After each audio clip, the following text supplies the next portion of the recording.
नमस्कार, माझे नाव Deepali Ambi.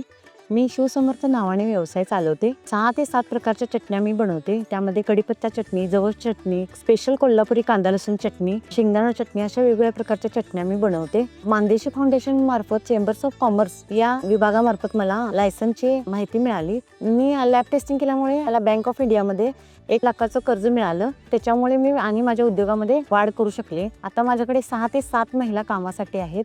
Digital marketing पण त्यांच्यातर्फे शिकले.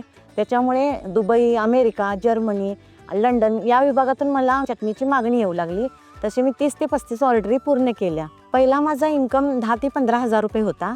ज्यावेळी माझं पॅकेजिंग आणि ब्रँडिंग छान झालं मानदेशी मार्फत, आता तोच 30 ते 35 हजार पर्यंत माझा इन्कम गेलेला आहे. वार्षिक कांदा लसूण चटणी 4 ते 5 हजार किलो आम्ही कस्टमरांना देतो. मानदेशीमुळे आम्हाला खूप मदत झाली आहे. श्रेय त्यालाच जातं आमचं सगळं.